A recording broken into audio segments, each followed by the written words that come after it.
Hai semua, apa khabar? Jom kita belajar sains untuk hari ini. Baiklah, hari ini kita dah masuk tajuk baru unit 7, ketumpatan. Untuk itu, cikgu minta kamu sediakan buku teks muka surat 95. Di bawah tajuk ketumpatan, kita ada tajuk timbul dan tenggelam. Objek atau bahan di sekeliling kita ada yang boleh timbul di permukaan air dan ada yang boleh tenggelam di dasar air. Apakah objek yang boleh timbul dan tenggelam? Jom kita tengok. Okey, kalau kamu perhatikan pada gambar raja ini, bagaimana kita nak tahu dia timbul atau tenggelam? Kalau objek itu duduk di atas air, objek itu adalah timbul. Kalau objek itu berada di dasar di dalam air, maksudnya objek itu tenggelam. Beginilah kita nak tahu cara sama ada objek itu timbul atau tenggelam. Seterusnya, kita nak tengok tajuk ketumpatan. Timbul atau tenggelam sesuatunya objek adalah berhubung kait dengan ketumpatan objek tersebut terhadap ketumpatan air. Okay, cuba kamu tengok span. Span mempunyai banyak rongga. Sabun tiada rongga udara. Okey, rongga udara maksudnya ruang udara dalam sesuatu objek. Kalau lagi banyak ruang udara di dalam objek itu, maka dia akan jadi lebih ringan. Kalau tidak ada rongga udara, dia akan jadi lebih berat dan dia akan tenggelam di dalam air. Ketumpatan setiap objek adalah berbeza. Ada objek yang lebih tumpat daripada air dan ada objek yang kurang tumpat daripada air. Tumpat ni maksud dia lebih kurang berat. Maksudnya objek yang kurang tumpat daripada air akan timbul. Maksudnya objek yang kurang berat dia akan timbul. Objek yang lebih tumpat ni maksudnya lebih berat. Kalau objek tu dia lebih berat daripada air akan tenggelam. Jadi kita nak belajar objek itu kurang tumpat ke lebih tumpat dalam tajuk ni. Kurang tumpat maksudnya kurang berat, lebih tumpat maksudnya lebih berat. Okey. Mengapakah kayu balak timbul di permukaan air tetapi gelang getah tenggelam di dalam air? Okey, kayu balak ni kalau kamu tahu dia memang berat. Tapi kenapa dia timbul? Kayu balak ni dia timbul sebab kayu balak ni dia lebih tumpat daripada kurang tumpat daripada air. Kayu balak ni kurang tumpat daripada air. Maksudnya kayu balak ni dia kurang berat berbanding dengan air sungai itu. Maksudnya air sungai itu dia lebih berat. Jadi kamu tengok yang getah ni pula. Kenapa getah ni tenggelam? Getah tenggelam sebab getah ni dia lebih tumpat daripada air. Maksudnya gelang getah tu dia lebih berat daripada air. Jadi dia takkan naik ke atas.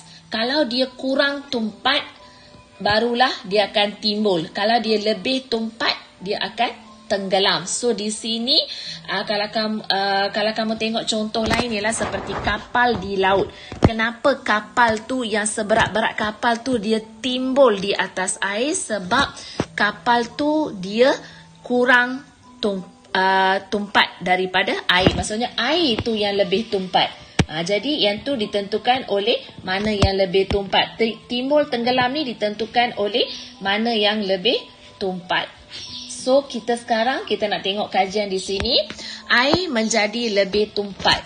Oh, rupa-rupanya buah anggur lebih tumpat daripada air. Kalau kamu tengok sini, walaupun buah anggur tu sebiji, dia lebih tumpat daripada air. Bolehkah buah anggur ini timbul di permukaan air? Bolehkah buah anggur ini ditimbulkan di permukaan air? Maksudnya, boleh tak buah anggur ni naik ke atas? Kita nak bagi dia naik ke atas. Buah anggur boleh timbul jika air menjadi lebih tumpat. Bagaimanakah caranya? Kita boleh buat buah anggur tu naik ke atas dengan cara bagaimana? apabila garam dilarutkan di dalam air, air akan menjadi lebih tumpat. Maksudnya kalau kita campurkan air tu dengan garam,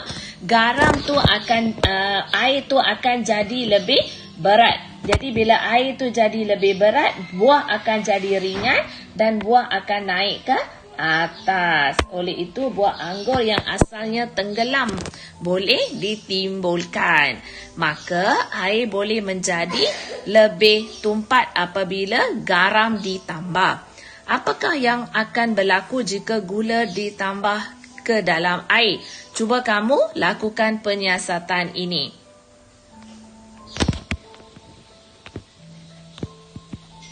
Okey, harap kamu faham. Timbul tenggelam, lebih tumpat, kurang tumpat. Lebih tumpat maksudnya lebih berat, kurang tumpat maksudnya kurang berat. Okey, jom kita tengok latihan untuk hari ini. Okey, hari ini kamu perlu buat uji kaji ini di rumah kamu.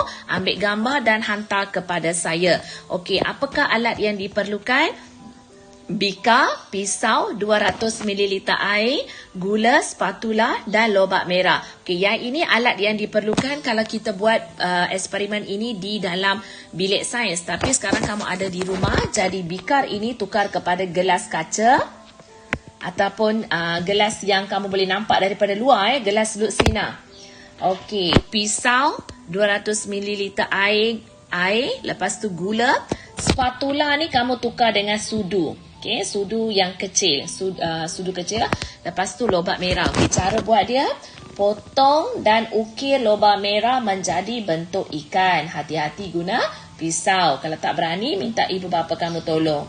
Okey, 2, masukkan model ikan dan 1 sudu gula ke dalam air. Okey, kalau kamu perhatikan di sini, ikan dia tenggelam sebab ikan lebih tumpat, lebih berat. Okey, sekarang apa yang kita nak buat ialah kita nak bagi ikan tu timbul. Maksudnya kita nak bagi ikan tu kurang tumpat. Okey, pertamanya aduk sehingga semua gula larut. Maksudnya kamu aduk tu maksudnya kacau, kacau sehingga gula larut. Okey, kamu tengok ikan tu tak naik. Okey, lepas tu kamu tambahkan gula. Tambah gula dan aduk sehingga model ikan timbul. Okey, kalau kamu tambah gula, makin lama air akan jadi lebih berat dan ikan akan jadi ringan. Jadi ikan akan timbul. Jadi cikgu nak satu saja gambar daripada kamu, iaitu gambar nombor 4. Iaitu cikgu nak tengok gambar ikan timbul di dalam air. Okey, harap kamu faham dan boleh buat eksperimen ni. Seterusnya, buat aktiviti muka surat 63, 64, 65. Itu sahaja.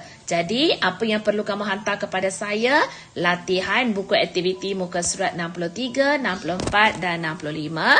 Seterusnya, hantar gambar eksperimen, gambar ikan timbul di dalam gelas kaca yang terdapat pada buku teks muka surat 100 dalam grup Telegram. Okey, itu saja untuk hari ini. Lepas siap, jangan lupa hantar. Jumpa lagi di dalam satu tajuk yang baru pada minggu depan. Sekian, terima kasih.